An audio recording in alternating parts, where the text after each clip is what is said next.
धरण गगन नवखंड मह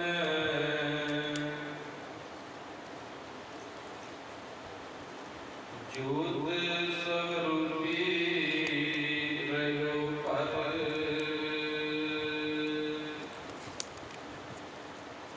कंदमथुरा कछ भेद नहीं गुर अर्जुन पर तख हर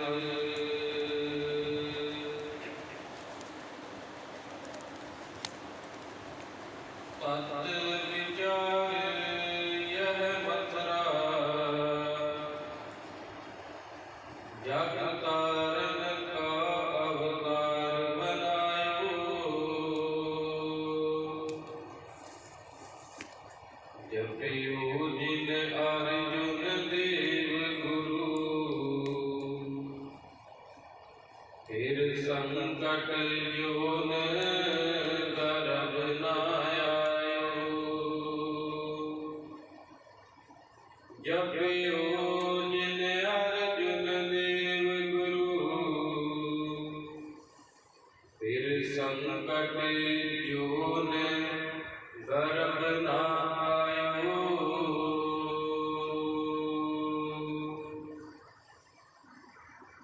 ज़ाहरा हजूर हाजरा हजूर सर्व कला सम्राट शंकर पीरा गहर गंभीरा बिन शब्द जग गौरावा धन धन साहिब श्री गुरु ग्रंथ साहिब महाराज जी की हजूरी अंदर जुड़ मिल बैठ के अपने जीवन दी घड़ियां सफल कर रहे हैं। पंचम पातशाह धन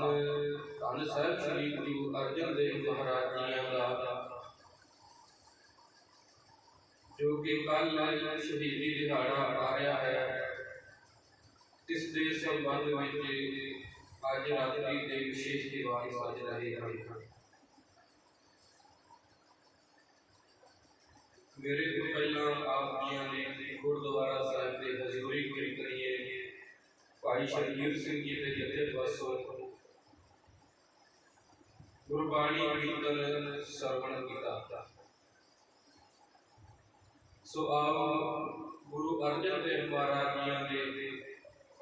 जीवन अति शहीदी को वाचन का यत्न करिए। कथा विचार आरंभ करने से पहला साहिबे कमाल अमृत के दाते धन श्री गुरु गोबिंद सिंह महाराज वालों दोषी हुई फतेह बुलाओ जी कोई भी सुना मन की ना रहे इके बारी कहकर बुलाओ फतेह वाहिगुरु जी का खालसा वाहिगुरु जी की फतेह। मारिया से का जगत विच नानक निर्मल पंथ चलाया धन श्री गुरु नानक देव महाराज जी का चलाया होया पंथ क्रांतिकारी पंथ गुरु अर्जन देव महाराज जी ने वेले पर जोगन के पर शिखरां ते पहुंच गया।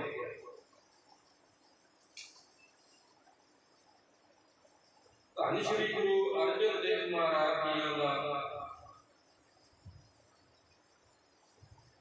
जो जन्म है जो प्रकाश है पाठ साहिबान अमृतमय बाणी के विच दसण का यत्न करते हैं। गुर अर्जन घर गुरु रामदास भगत भगत आए कहने लगे गुरु रामदास महाराज जी के घर दे विच गुरु अर्जन देव महाराज भगत जान उतर के आए।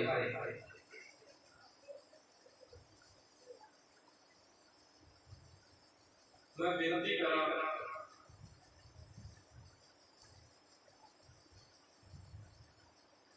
ਜਦੋਂ ਗੁਰੂ ਰਾਮਦਾਸ ਮਹਾਰਾਜ ਚੂਨਾ ਮੰਡੀ ਦਾ ਸਤਿਗੁਰੂ ਜੀ ਦਾ ਸਾਹਿਬਾਂ ਦਾ ਜਨਮ ਹੈ, ਪ੍ਰਕਾਸ਼ ਹੈ, ਜਦੋਂ ਨਾਨੀ ਸਾਹਿਬਾਂ ਨੂੰ ਲਾਹੌਰ ਤੋਂ ਚੂਨਾ ਮੰਡੀ ਸ਼ਹਿਰ ਤੋਂ ਵਾਸਲ ਕੇ ਲੈ ਕੇ ਆਉਂਦੇ ਹਨ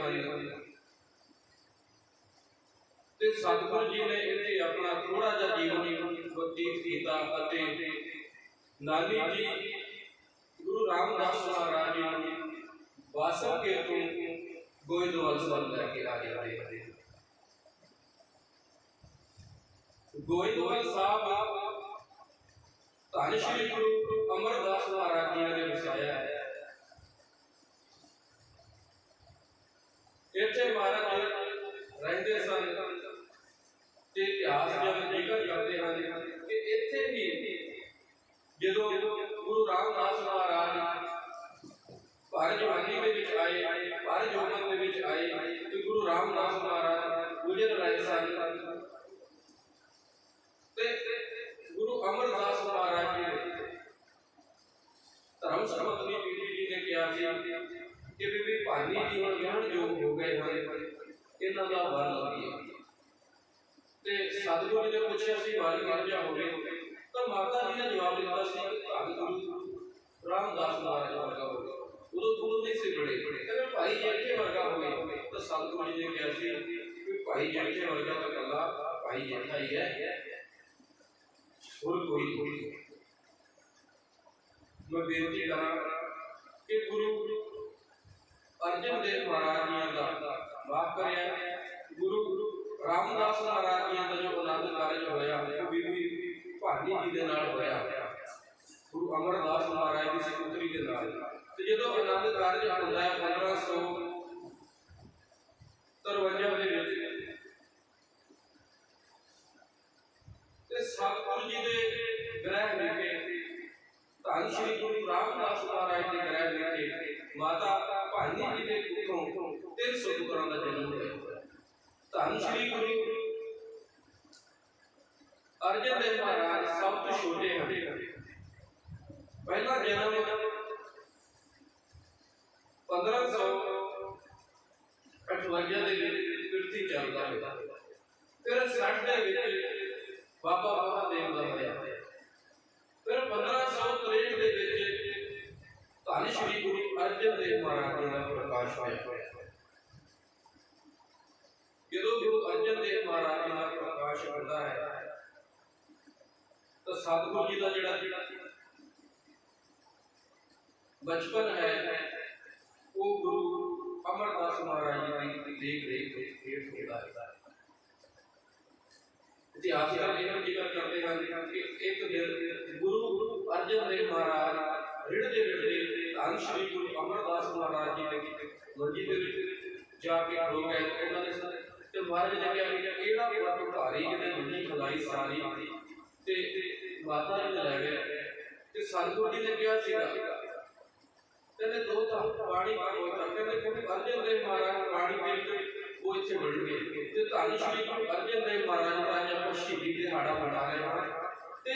ਧੰਨ ਸ਼੍ਰੀ ਗੁਰੂ ਅਰਜਨ ਦੇਵ ਮਹਾਰਾਜ ਜੀ ਦੇ ਪੰਜ ਪ੍ਰਕਾਰ ਨੂੰ ਲੈ ਕੇ ਆਪਾਂ ਸ਼ਹੀਦੀ ਤੱਕ ਜਾਣਾ ਹੈ ਤੇ ਸੰਖੇਪ ਜੀ ਵਿਚਾਰ ਕਰਾਂਗੇ। ਪੰਛੀ ਝਾਕ ਮਾਰਦੇ ਜਾਂਦੇ ਨੇ। ਧੰਨ ਸ਼੍ਰੀ ਗੁਰੂ ਅਰਜਨ ਦੇਵ ਮਹਾਰਾਜ ਬਚਪਨ ਬਤੀਤ ਹੁੰਦਾ ਹੈ। ਸਤਿਗੁਰੂ ਜੀ ਨੂੰ 1581 ਦੇ ਵਿੱਚ ਗੁਰਿਆਈ ਸੌਂਪੀ ਜਾਂਦੀ ਹੈ ਤੇ 1581 ਦੇ ਵਿੱਚ ਧੰਨ ਸ਼੍ਰੀ ਗੁਰੂ ਰਾਮਦਾਸ ਮਹਾਰਾਜ ਜੋਤੀ ਜੋਤ ਸਮਾ ਜਾਂਦੇ ਹਨ। ਜਦੋਂ ਧੰਨ ਸ਼੍ਰੀ ਗੁਰੂ ਅਰਜਨ ਦੇਵ ਮਹਾਰਾਜ ਨੂੰ ਗੁਰਿਆਈ ਸੌਂਪੀ ਜਾਂਦੀ ਹੈ ਤਾਂ ਬਾਬਾ ਪਿਰਥੀ ਚੰਦ ਜੋ ਗੁਰੂ ਅਰਜਨ ਸਾਹਿਬ ਮਹਾਰਾਜ ਦੇ ਵੱਡੇ ਭਰਾਤਾ ਸਨ, ਵੱਡੇ ਭਰਾ ਜੀ ਸਨ, ਉਹਨਾਂ ਨੇ ਕਾਜੀ ਕੀਤੀ ਕਿ ਮੈਂ ਗੱਦੀ ਦਾ ਹੱਕਦਾਰ ਹਾਂ ਤੇ ਗੱਦੀ ਮੈਨੂੰ ਮਿਲਣੀ ਚਾਹੀਦੀ ਹੈ, ਮੈਂ ਇਸ ਗੱਦੀ ਦਾ ਵਾਰਿਸ ਹਾਂ, ਗੱਦੀ ਮੈਨੂੰ ਮਿਲਣੀ ਚਾਹੀਦੀ ਹੈ। ਕਿਉਂਕਿ ਦੁਨਿਆਵੀ ਰੀਤ ਦੇ ਵਿੱਚ ਜਿਹੜੀ ਪਿਓ ਦੀ ਪੱਗ ਹੁੰਦੀ ਹੈ ਉਹ ਵੱਡੇ ਪੁੱਤਾਂ ਨੂੰ ਦਿੱਤੀ ਜਾਂਦੀ ਹੈ, ਪਰ ਜਿਹੜੇ ਇਹ ਪੱਗ ਹੈ ਇਹ ਗੁਰੂ ਨਾਨਕ ਸਾਹਿਬ ਮਹਾਰਾਜ ਤੋਂ ਲੈ ਕੇ ਚੱਲ ਰਹੀ ਹੈ ਤੇ ਗੁਰੂ ਨਾਨਕ ਸਾਹਿਬ ਮਹਾਰਾਜ ਦੀ ਪੁਸਤਕ ਤੋਂ ਲੈ ਕੇ ਗੁਰੂ साहिबान कहने लगे, जो गुरु हर आप गुरु नानक कहायो, ताते अंगद भयो, तात्स्यों तत् मिलायो, अंगद कृपा धार, अमर सतगुर थिल कियो। कहते जेड़े ये गुरु नानक साहब महाराज जी की जोत है, वो अपने आप दे गुरु सी ते गुरु है। जोत जोत वाल आप गुरु नानक कहायो, ताते अंगद भयो। कहते गुरु नानक महाराज जी ने गुरु अंगद साहब महाराज ने गुरगद्दी दी, ताते अंगद भयो, तात्स्यों तत् मिलायो, ते तत् दे नाल तत् मिला दिता, जोत दे नाल जोत मिला दी। ताते अंगद भयो, तात्स्यों तत् मिलायो, अंगद कृपा धार, अमर सतगुर थिल कियो। कहते जेड़े अंगद देव महाराज की गुरगद्दी सी, वो गुरु रामदास महाराज जी दे हिस्से दे विच आ गई। क्योंकि गुरु नानक साहब जी दे दो सपुत्र सन, बाबा लक्ष्मी दास जी सिवी चाली नहीं दी गुरगद्दी। गुरु अंगद देव महाराज दो सपुत्र सन, नहीं दी गुरगद्दी। गुरु अमरदास महाराज ने, गुरु अंगद देव महाराज ने ते गुरु अमरदास महाराज ने अपने जवाई को गद्दी दी है, जिन्हें सेवा की। अंगद कृपा धार, अमर सतगुर थिल कियो, मूर्त पंच परवार गुरु रामदास जी। अमरदास अमृत छत्र कहने जेड़ा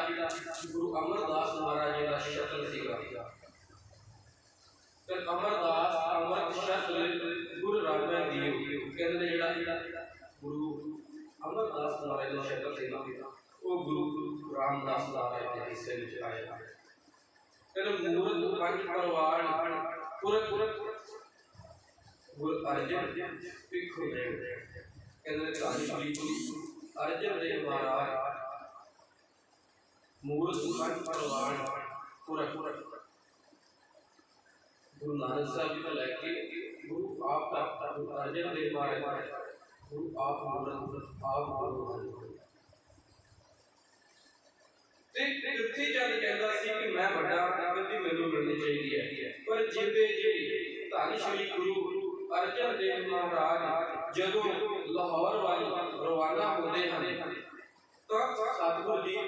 गुरु हरगोबिंद साहब महाराज ने आप गद्दी दे के जाते हैं।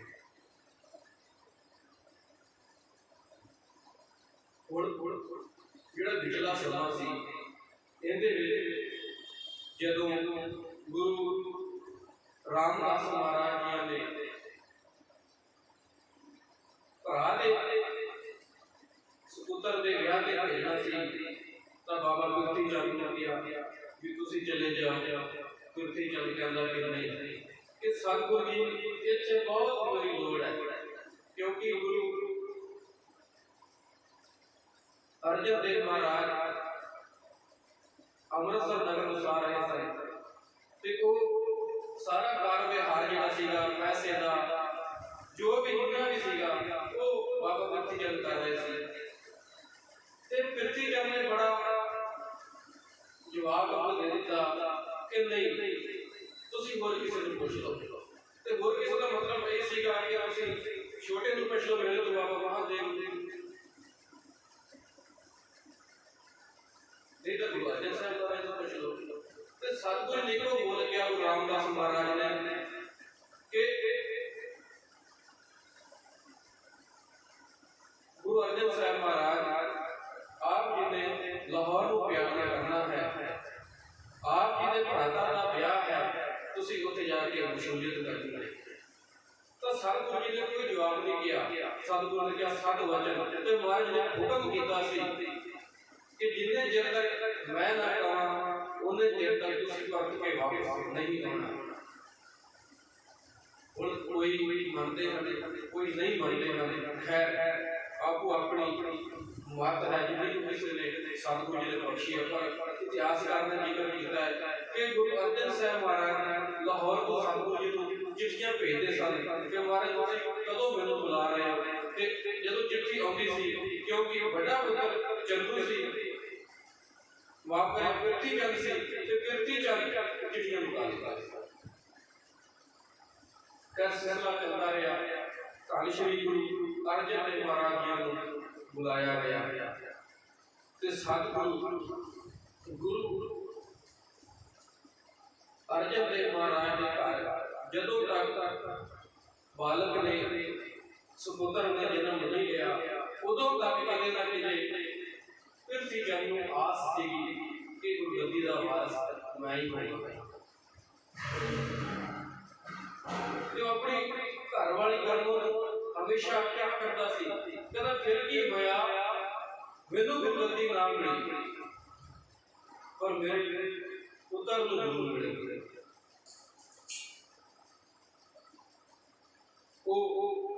इन्ना भी कह के अपना हिरदा उतार लिया करता सी पर जदों धन श्री गुरु अर्जन देव महाराज जी ने ग्रंथ लिखे धन श्री गुरु हरगोबिंद साहिब महाराज जी का प्रकाश होता है तब मानो पृथ्वी चंद के कलेजे के उत्ते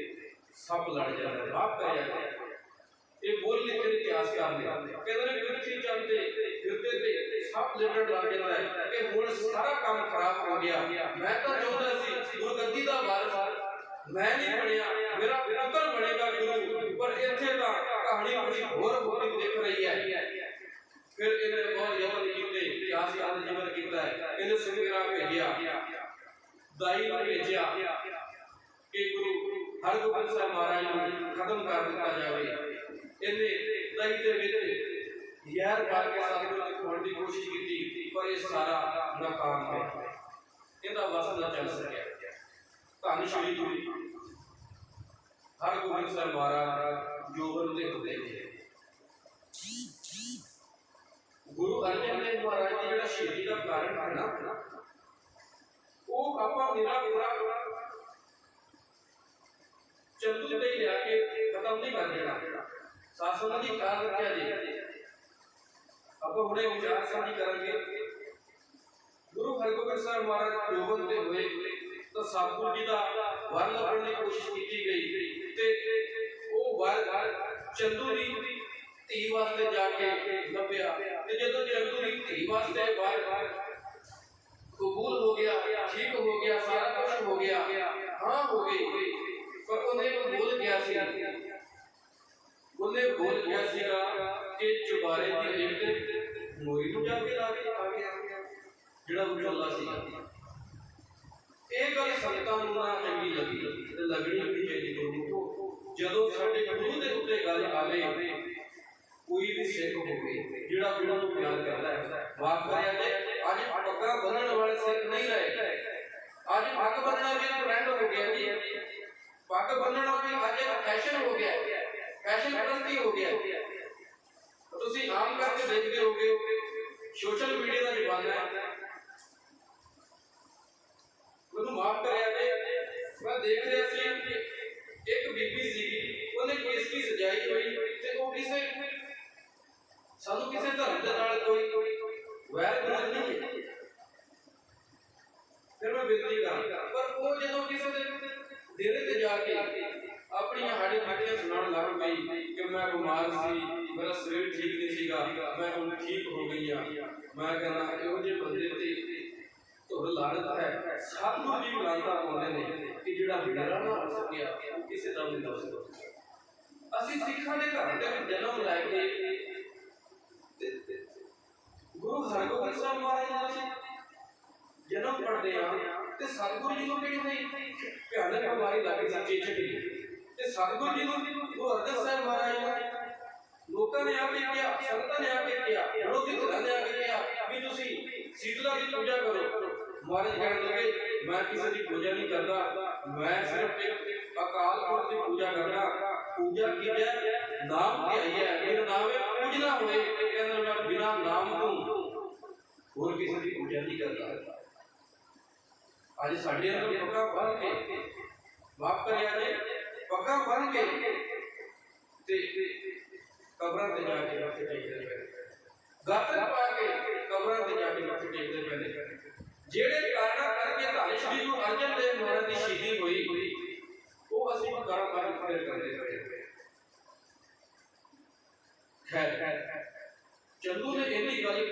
गुब्बारे की गोरी तो जाके लाके आ गया। हालांकि रिश्ते तो राजी सीगा कि हो जाए तो चंगी गल है। भाई संतोख ने बड़ा सोहना बयान किया है कि उनके सपूत को कहते भी धन श्री गुरु अर्जन देव महाराज जी का जिहड़ा घर है वो बहुत सोहना है,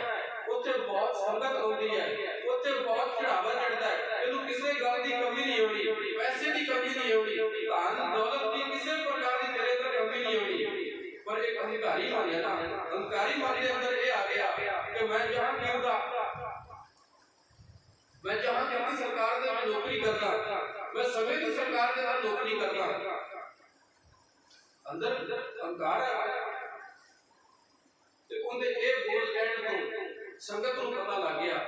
ते संगत ने सतगुरु जी को बेनती की कि चंदू ने ये गल कही है ते सतगुरु जी ने संगत को पूछा कि की करना चाहिए ते संगत का ही हुक्म सीगा, संगत दी ही बेनती सीगी कि ये रिश्ता मुकाल कर देना चाहिए ते महाराज ने चंदू को ये दुख सीगा।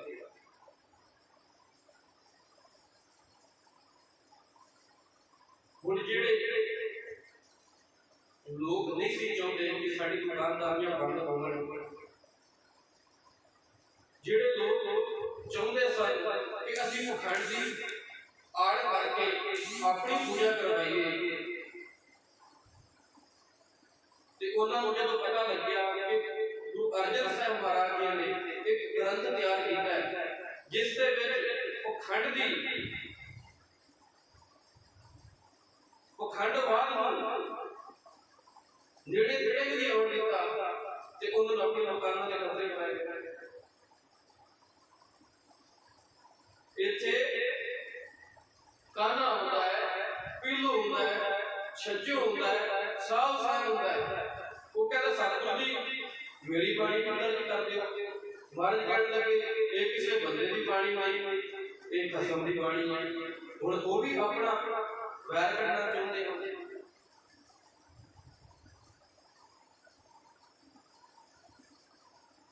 पर हर एक प्राणी जिन्हां दी दुकानदारियां बंद हो रही सन, गुरु साहिब ने संगत ते पंगत की प्रथा नूं अगे दोहराया, अगे बढ़ाया ते वो कहते सन भी ये भी हुण बंद होना चाहिए कि धन श्री गुरु अर्जन देव महाराज जी दे वेले जिहड़ा सिੱਖੀ ਦਾ प्रचार सी, सिੱਖੀ ਦਾ प्रसार सी, ਉਹ बहुत प्रफुल्लित हो रहा सी ते सिੱਖੀ दिनों दिन बहुत वध रही सी। ते जदों किसी की चढ़ाई होती है, जदों किसी को लोग आके सुनते हैं, उसके कोल आके बैठना पसंद करते हैं, उसनों पसंद करते हैं, उसकी विचारधारा के नाल जुड़ते हैं ते लोग तां उहनूं अज भी नहीं प्रमाण करते। खैर इन्हां ने सारिਆਂ ने ब्यानबंदी की सरहद का रहने वाला अहमद शाह सरहदी इसका भी बहुत जिक्र किया है। इन्हें एक चिट्ठी भी लिखी बकायदा जहांगीर को जो सतगुरु जी गुरु अर्जन साहिब महाराज की शहीदी हो जाती है ना, इन्हें चिट्ठी लिखी है। इन्हें चिट्ठी दे विच जिक्र किया है कि इन्होंने ये जिहड़ा गुरु अर्जन देव महाराज सी इसने एक झूठी दुकान खोल ली सी। मैं बहुत खुश हाँ कहते एक मुगलों की पहली जित है, ये पहली जित हैगी साडे अंदर जिहड़ा असीं गुरु अर्जन देव महाराज को खत्म कर दिता, पर उन्होंने ये नहीं सी पता कि ये हुण शुरुआत हो रही है। भावां कि तुसीं गुरु अर्जन साहिब महाराज को शहीद कर दिता, पर उन्होंने कदे भी नहीं पता कि हुण भगती चली आई है, हुण अगर शक्ति का भी प्रयोग होवेगा। ते धन श्री गुरु अर्जन देव महाराज जदों लाहौर नूं जांदे हन, सतगुरु जी दे नाल पंज सिख भी जांदे हन। ये जिहड़ा चंदू है, चंदू की हवेली दे विच सतगुरु जी को लिखा जाता है ते चंदू सतगुरु जी दे उत्ते बहुत ज़्यादा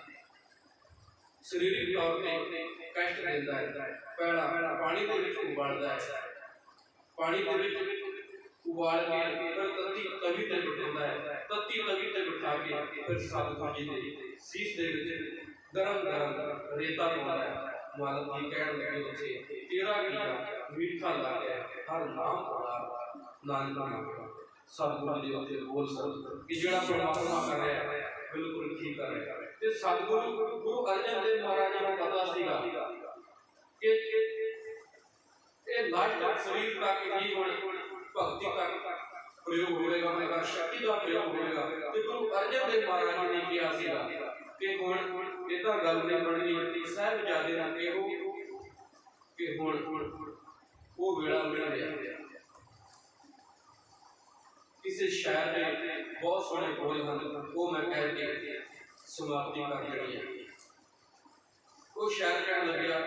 कहना जो आशिक है शहादत के वो जीना छोड़ देते हैं जो आशिक है शहादत के वो जीना छोड़ देते हैं खिलौना समझकर जिस्म को खुशी से तोड़ देते हैं न तरसों तार न अंगूरों की हशरत है खुदा भी खुदाई दे तो वापस मोड़ देते हैं कहने लगे शहीद की जो मौत है वो कौम की हयात है ध्यान दे साथ जी वो शहर कहने लगे शहीद की जो मौत है वो कौम की हयात है कहते जेड़े शहीद की मौत होती है ना वो कौम वास्ते जिंदगी होती है कहते शहीद की जो मौत है वो कौम की हयात है हयात तो हयात है मौत भी हयात है कहते वो मौत भी एक जिंदगी का रूप बन के चलती है ते धन श्री अर्जन देव महाराज ने आज असी जिंदा समझ के शारीरिक तौर पे अस जिंदा समझ के सतगुरु जी का आदर मान सत्कार करते हैं धन श्री गुरु ग्रंथ साहिब महाराज जी के ये सारी जड़ी कहती है गुरु अर्जन देव महाराज जी की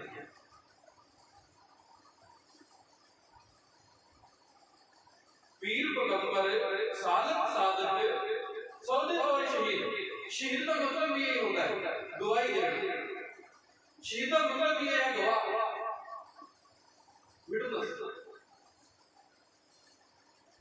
ऐसे दीन दयाल सतगुरु धन श्री गुरु अर्जन देव महाराज ने अपनी शहीदी देके साबित कर दिया कि ये जिहड़ा गुरु ग्रंथ साहिब महाराज है सिर्फ एक अकाल की पूजा होगी सिर्फ एक रब की पूजा होगी असि भी गुरु एक रब को जाइए एक रब को जपिए सतगुरु जी अंदर बोल हर एक सेवर प्यारे कल कलेश लोभ महाभाग्य उतारे जेड़ा एक को रखता है एक को सेवता है सतगुरु जी महाभाग्य पैड लैंडे समय की समाप्ति है आओ अगले समय वास्ते गुरबाणी का श्रवण करिए मेरे पास